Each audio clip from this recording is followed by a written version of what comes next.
Hello friends, हम लोग BSSC inter level और जो सीजीएल का भी नोटिफिकेशन आने वाला है कुछ दिन में, उसके लिए प्रिपरेशन कर रहे हैं। और जो लूसेंट का बुक है वो आप जानते हैं कि कितना इम्पोर्टेंट है। लूसेंट सामान्य ज्ञान का बुक, तो उसमें देखिए फैक्ट्स तो बहुत सारे दिए हुए हैं, लेकिन हम लोग पढ़ते हैं और भूल जाते हैं। तो उसके लिए ज़रूरी है कि आप रिवीज़न करते रहिए।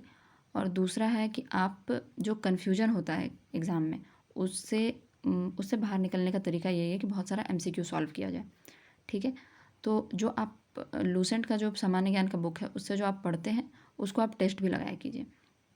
इस तरह का देखिए यूट्यूब में कोई भी मेरे अभी तक तो हम नहीं देखे हैं कि कोई ऐसा वीडियो बना रहा हो जो कि लूसेंट सामान्य ज्ञान का जो बुक है उसमें से क्वेश्चन बना के आपको दे। ठीक है, तो इस तरीक़े का मतलब ज़्यादा मेरे को दिखा नहीं है। अगर कोई है भी तो पूरा मिडावल हिस्ट्री या के लिए है, पूरा पूरा हिस्ट्री के लिए, पूरा मिडावल हिस्ट्री के लिए। लेकिन टॉपिक वाइज इस तरीके का कोई भी नहीं है। जैसे हम एक एक टॉपिक उठाते हैं और उसमें से आप एमसीक्यू क्वेश्चन बना के और आपके लिए उपलब्ध कराते हैं। तो आज हम लोग मुग़ल साम्राज्य, ये तो वैसे लंबा है, बहुत लंबा चैप्टर है। तो आज हम लोग बाबर, हुमायूं और शेरशाह सूरी तक अगर आप पढ़ के आए हैं तो ठीक है, नहीं पढ़ के आए हैं तो पहले आप पढ़ लीजिए बुक से, उसको याद कर लीजिए और सारे फैक्ट्स को। फिर यहाँ पर आप चेक कर सकते हैं कि आपको कितना याद है, कन्फ्यूजन तो नहीं हो रहा है। ठीक है, अभी हम लोग मिडावल हिस्ट्री का शुरू किए हैं और उसके बाद हम एंशिएंट हिस्ट्री, मॉडर्न हिस्ट्री और इस तरीके से सारे चैप्टर्स का शुरू करेंगे। ठीक है, मतलब सारे जो सब्जेक्ट हैं उसका शुरू करेंगे और आपको देखते रहना है। इससे फ़ायदा यह होगा कि आप एग्ज़ाम तक आपका पूरा कवर हो जाएगा। ठीक है, आप एक एक टॉपिक जिससे जो वीडियो देखने वाले हैं उसका आप पहले याद कर लीजिए और फिर वीडियो से आप चेक कर लीजिए कि आपको कितना याद रहा है। ठीक है, अगर आपको इसका रिटन फॉर्मेट में चाहिए रिविज़न करने के लिए तो आप मेरा ब्लॉग चैनल विजिट कर सकते हैं। ठीक है, तो पहला क्वेश्चन है, मुग़ल साम्राज्य का संस्थापक कौन था? तो हम लोग सभी को पता है, बाबर। ठीक है, दूसरा क्वेश्चन देखते हैं, बाबर ने मुग़ल साम्राज्य की स्थापना किस वर्ष की थी? तो ये किस वर्ष की थी? 1526 में, सॉरी 1200 नहीं, 1526 में। बाबर ने पहली बार बादशाह की उपाधि किस वर्ष धारण की थी? बादशाह की उपाधि की अगर हम बात करें तो यह 1507 में था। ठीक है, बादशाह की उपाधि किस वर्ष धारण की थी? 1507 में। बाबर के कितने पुत्र थे? तो यह 4 पुत्र थे। ठीक है, बाबर ने भारत पर कुल कितने बार आक्रमण किया?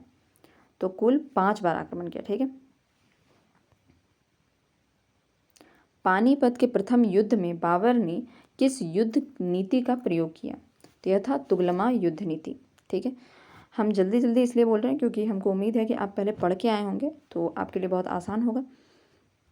अगर आप नहीं पढ़े हैं तो एक बारी आपके पास जो बुक है लूसेंट का ब्लू वाला कवर जो है, ठीक है, लूसेंट ऑब्जेक्टिव की बात नहीं कर रहे हैं। लूसेंट ऑब्जेक्टिव तो ऑलरेडी उसमें सारा ऑब्जेक्टिव दिया हुआ है आपको, उसको भी आपको बनाना चाहिए। लेकिन हम लूसेंट सामान्य ज्ञान की जो पुस्तक है ब्लू कवर वाली, उसकी बात कर रहे हैं। ठीक है, पानीपत के प्रथम युद्ध में बाबर ने किस युद्ध नीति का प्रयोग किया? तो यह तुगलमा युद्ध नीति है। ठीक है, पानीपत के प्रथम युद्ध में बाबर के प्रसिद्ध निशानेबाज कौन थे?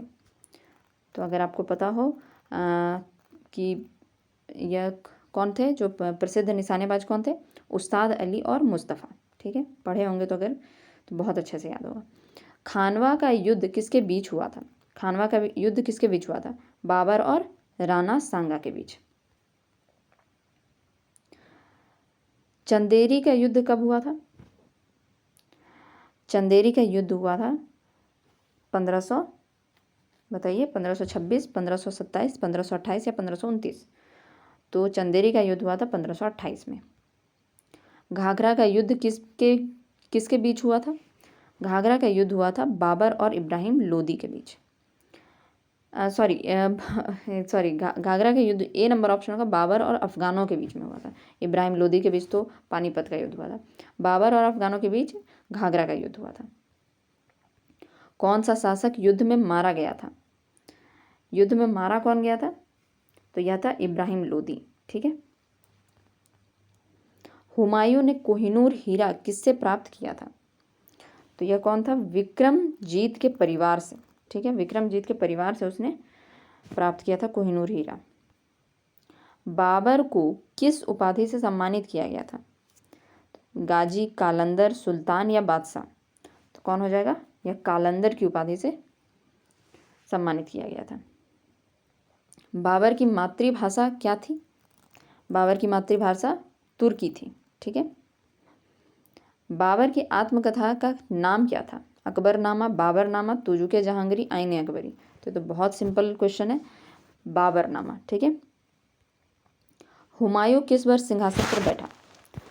तो हुमायूं जो था बाबर की मृत्यु के बाद 1530 में सिंहासन पर बैठा, ठीक है। हुमायूं ने दीन पनाह नामक एक नए नगर की स्थापना किस वर्ष की थी? हुमायूं ने दीन पनाह नामक नगर की स्थापना किस वर्ष की थी? तो यह 1533 ईस्वी में। हुमायूं ने दीन पनाह नामक एक नगर की स्थापना किस वर्ष की थी? 1533 ईस्वी में।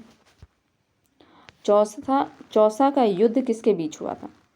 चौसा का युद्ध हुआ था हुमायूं और शेरशाह सूरी के बीच।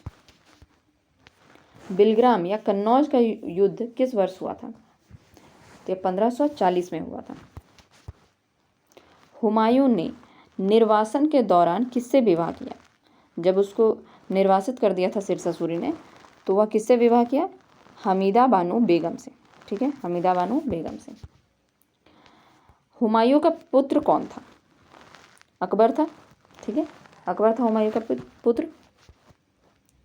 हुमायूं की मृत्यु किस कारण से हुई थी? सीढ़ियों से गिरने के कारण। सीढ़ियों से गिरने के कारण हुमायूं की मृत्यु हुई थी। हुमायूं नामा की रचना किसने की थी? तो उनकी जो बहन थी गुलबदन बेगम, उसने रचना की थी, ठीक है। बी नंबर ऑप्शन होगा, गुलबदन बेगम। अगर आप पढ़ लिए हैं तो ये सब क्वेश्चन बहुत आसान होगा, या आप पहले कभी भी पढ़े हैं तो भी आपको बहुत आसान लग रहा होगा ये सब सवाल। लेकिन अगर आप फर्स्ट टाइम पढ़ रहे हैं तो फिर आप पहले जाकर देखिए, जो मुग़ल साम्राज्य वाला जो चैप्टर है उसमें से आप बाबर, हुमायूं और शेरशाह सूरी तीनों को पढ़ के आइए और उसके बाद टेस्ट लगाइए। हुमायूं द्वारा लड़े गए 4 प्रमुख युद्धों में से कौन सा युद्ध सबसे पहले हुआ?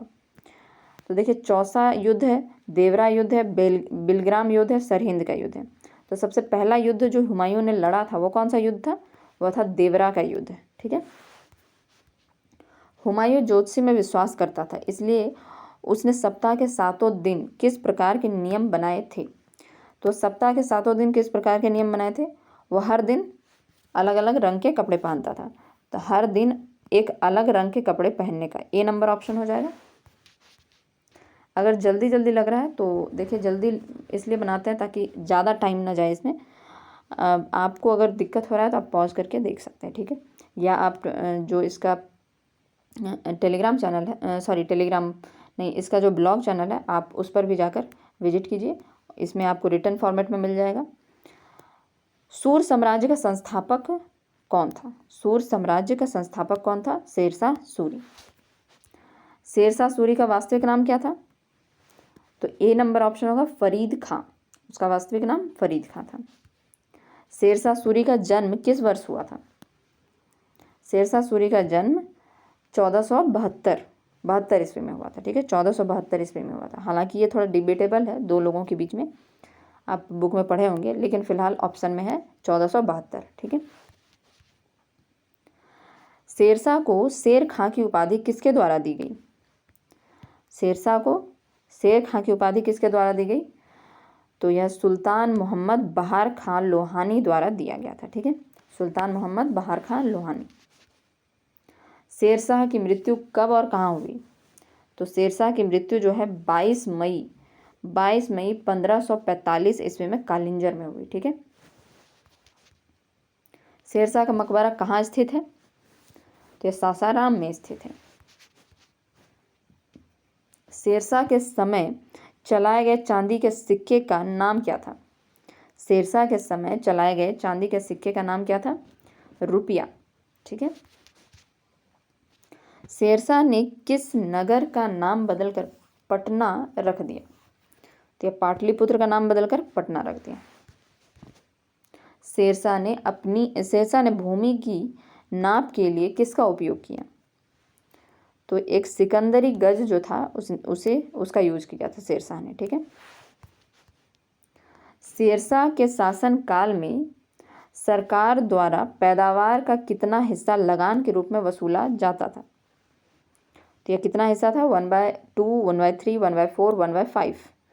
तो यह था 1/3। ठीक है। शेरशाह के समय तांबे के किस सिक्के का विनिमय अनुपात 1:64 था? तो यह था दाम। ठीक है, दाम का था। शेरशाह के समय तांबे के किस सिक्के का विनिमय अनुपात 1:64 था, मतलब 1:64 था, वह दाम का था। ठीक है।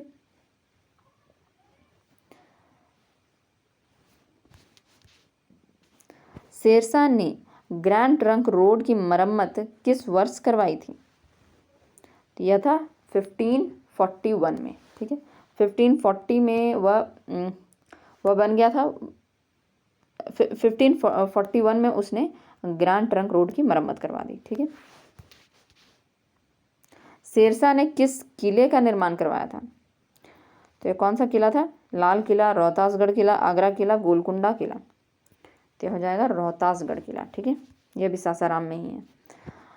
शेरशाह सूरी के समकालीन कौन थे? अबुल फजल, बदायूनी, मलिक मोहम्मद जायसी या तानसेन? तो उनके समकालीन कौन थे? मलिक मोहम्मद जायसी। शेरशाह का उत्तराधिकारी कौन था? तो शेरशाह का उत्तराधिकारी इस्लाम शाह था। बाबर, हुमायूं, अकबर, तो ये तो मुगल साम्राज्य का है, तो इस्लाम शाह हो जाएगा। ठीक है। तो देखिए आज इतना ही क्वेश्चन था। अब हम लोग मुगल काल का जो पार्ट 2 होगा उसमें अकबर और उसके बाद फिर जहांगीर, ये सब के बारे में पढ़ेंगे। और ये आपको पढ़ के आना है, उसके बाद हम लोग टेस्ट लगाएंगे। ठीक है। तो आज के लिए इतना रहने देते हैं। आपको अगर इसको रिटर्न फॉर्मेट में चाहिए तो इसका ब्लॉग चैनल भी आप विजिट कर सकते हैं। ठीक है। टेलीग्राम चैनल भी है, उस पर भी आप जुड़ जाइए, उसमें कुछ इन्फॉर्मेशन दिया जाता है। Thank you.